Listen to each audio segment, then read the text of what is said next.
Now, one thing I've been talking about for the past few days, and it's going to be a theme I think I'm going to return to, which is the number of people who want to try to import American-style politics into Australia. Now, people will say that, well, the right wing's been doing this for years. No. I'm talking about a new tactic. A new tactic that means even though the economy has done far worse under Joe Biden, then the election should all be about re-elect Joe Biden because democracy is on the ballot, where you don't actually have to reflect on the quality of government that you have just got. You just really turn it into good guy versus bad guy, and we're way better than the other guy, despite the fact that there's a laptop, lots of evidence, and Joe Biden shouldn't be the man who's making that point. But it's something that the Democrats love saying in the States. President Biden is speaking directly to the nation about what's on the line, the future of democracy in America. I know there's a lot at stake in these midterm elections, from our economy to the safety of our streets to our personal freedoms, but there's something else at stake. Democracy itself. I mean, have we had ever a midterm before where we have been able to say democracy is truly on the line? Not in the way that we are tonight. And largely, that refrain worked because despite the fact that the economy was as bad as it's been, despite the fact that Biden can't finish a sentence, let alone open a door or walk on sand at the beach, there was no red wave, in part because they were able to make that most recent election in the United States all about democracy's on the ballot. We believe in elections, they don't.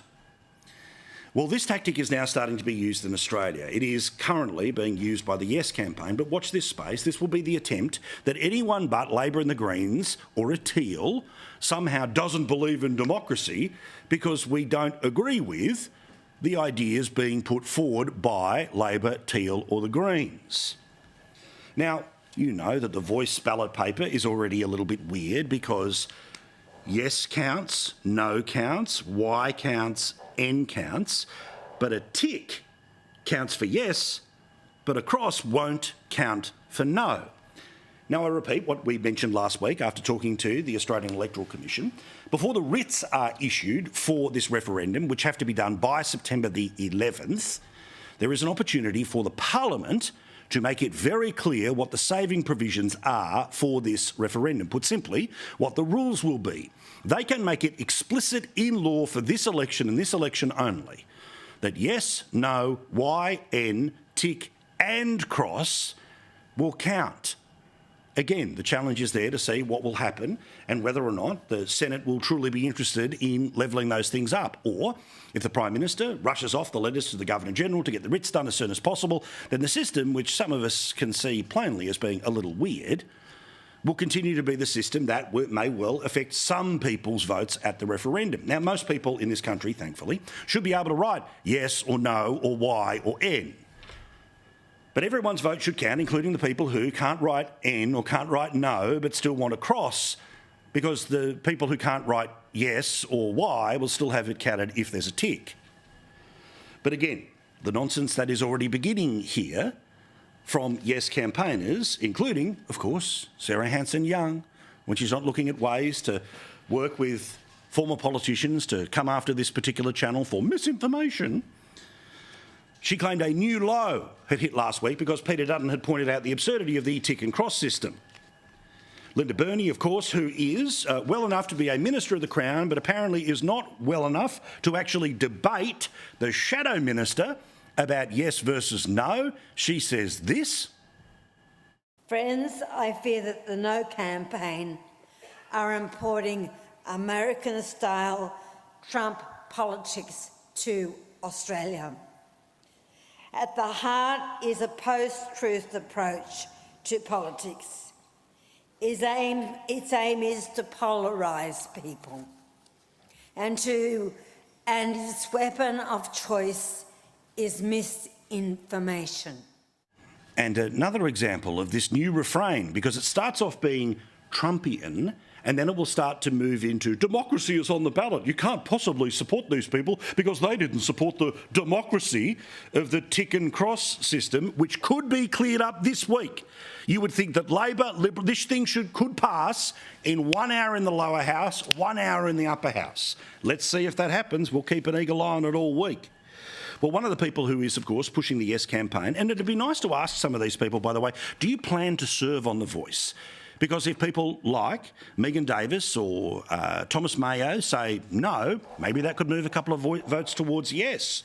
But till then, I'm just going to assume they may well end up being part of the group. Well, this is what she had to say again, because democracy's on the ballot. I mean, electoral experts and others have said to us that they expected this avalanche of Trumpian misinformation to come with the 2022 election. It didn't come then, it's come for our referendum. And many of us have grappled with how to manage that. We are now in that era, the Trumpian era has arrived on the Australian shores, and there is a lot of misinformation and disinformation circulating, particularly on Facebook, but through mainstream media as a consequence of that. And it makes our job harder. It's BS. Now, can I defend every single social media post or everything that's been said by every commentator? No, I don't seek to. But the reality is that many people fall into the yes or the no camp based off things that maybe the campaigns are not fully in charge of. They're okay if you fall in the yes campaign, but if you fall in the no campaign, it's Trumpian misinformation. It's undermining democracy. Well, again, I repeat, the best ways to guarantee that any such doubts can be cleared away is, one, this week, clear up the rules about what counts and what doesn't. You can change the saving provisions for this referendum and this referendum alone. Let's see if anyone tries to do that this week in the Parliament. And secondly, they could actually produce the piece of legislation that would be introduced to the Parliament after yes got up that would actually show us what the limits and the floor of the power of the voice would be. And therefore, people would be able to make a judgment.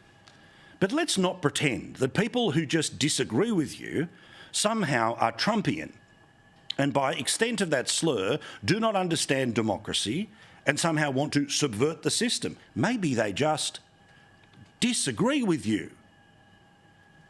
Another way that this gets done in the passive-aggressive fashion, which social media often picks up when they get the secret message from the Turnbull Times, is the opinion pieces done by the editor of the Guardian, who said, Australians have 6 weeks to make a decision on The Voice. It needs to be based on facts, not fear. Well, you would assume that they would be writing the exact same editorials that I am delivering here. Use the Parliament to clear up what counts and what doesn't count for a vote, produce the legislation so any fears can be allayed, and people will know exactly what they are voting for and what the next stage is. But of course, there's maybe a reason why they're not doing that. And you're allowed to ask why.